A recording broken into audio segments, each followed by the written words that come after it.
Magandang hapon po sa ating lahat.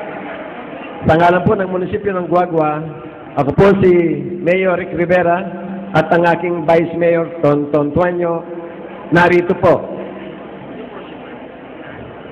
Tayo ngayon upang saksiyan ng debating magaganap sa pagitan po ng dalawang relihiyon, ang Iglesia ni Cristo at ang Sabadista po. Narito po ang inyong lingkod at busy tatayo bilang moderator. Narito naman po tayo sa panig ng Iglesia ni Cristo na antitindi kay si Brother Jose Ventilacion.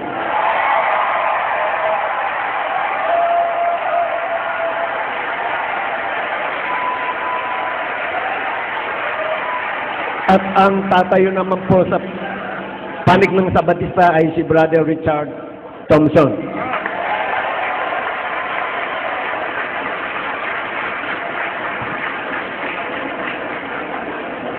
Ampong paksa, patutunayin ko na ang Panginoong Jesucristo ay tunay na Diyos ayon sa Biblia. Ang uri po ng debate ay cross-examination type. Magkakaroon ng 3 tindigan, ang bawat panig na tigti 20 minutes, bawat tindig. Pagkatapos ng bawat tindig, ang bawat panig ay magkakaroon ng cross-examination na tatagal ng 10 minutes po. Pakiusap lang po para maganda ang ating mapapakinggan. Wala po sanang tikunan. At nasa inyo po. At ganun din po yung sana po walang yung nakakapikon tulad nung bumubu, ganun. Kasi po nawawalan sila ng sa kanilang sinasabi nila po. Pag-iusap lang po para maganda. So, ang una pong titindig ay ang Sabadista na si Brother Richard Thompson. Isang mapagpalang hapon sa inyong lahat, mga kaibigan at mga kapatid. Sa mga hindi po nakakaalam, ito po ay pangatlong beses na naming paghaharap sa pagitan ng ating mga kapatid na Iglesia ni Cristo. Historically chronologically ay hindi ko po malilimutan ang mga petsa. First time po namin ay September 15, 2001 sa lugar po ng Kalawan, Laguna. Ang second time po namin ay September 9, 2003 sa lugar po ng Barangay Alabang, Muntinlupa City. At mapalad po tayo sa hapong ito sapagkat muli pong mauulit ang isang usapan na usapang kailanman ay hindi po nauwi sa personalan.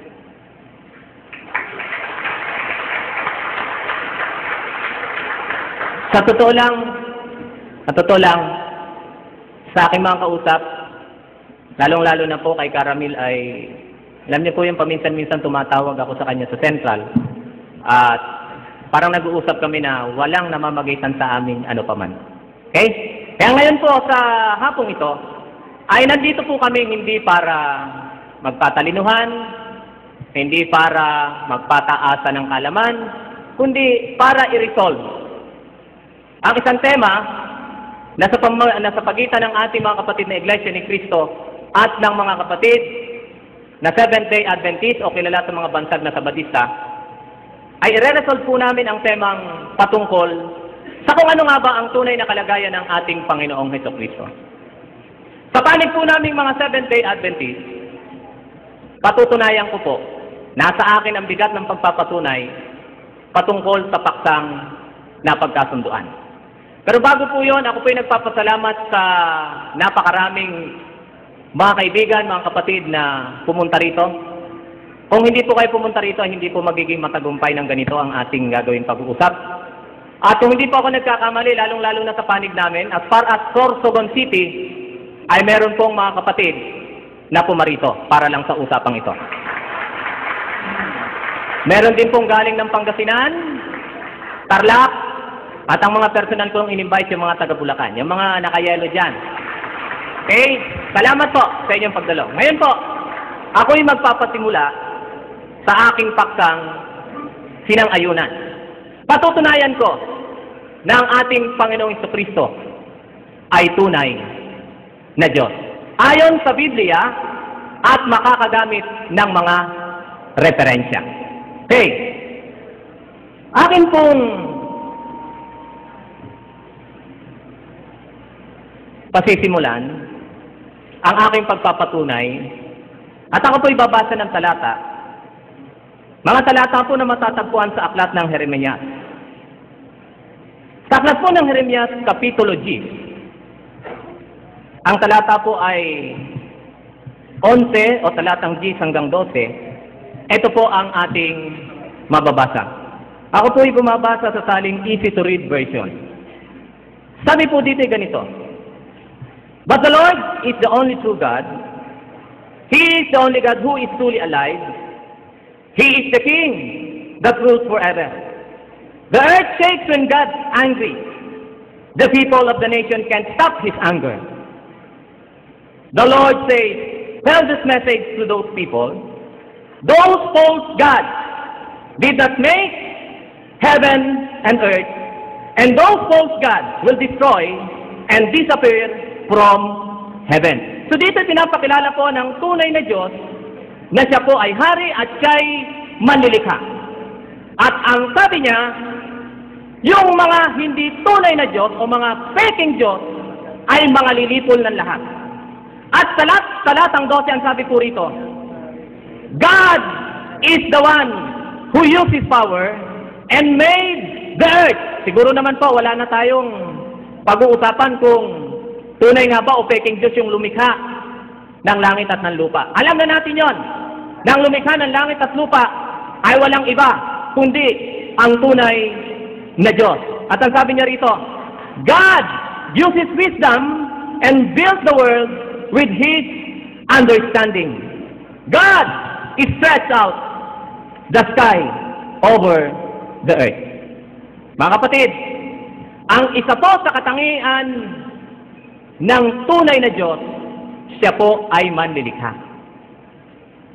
Ngayon, titingnan natin, meron bang ganitong katangian ang ating Panginoong Jesucristo?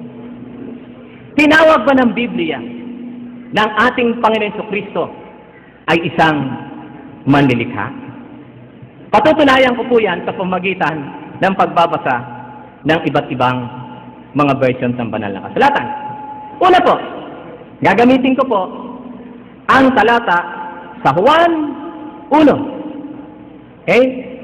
Juan 1, ang talatang 1 hanggang 3. Ang sabi dito, before the world began, the Word was there.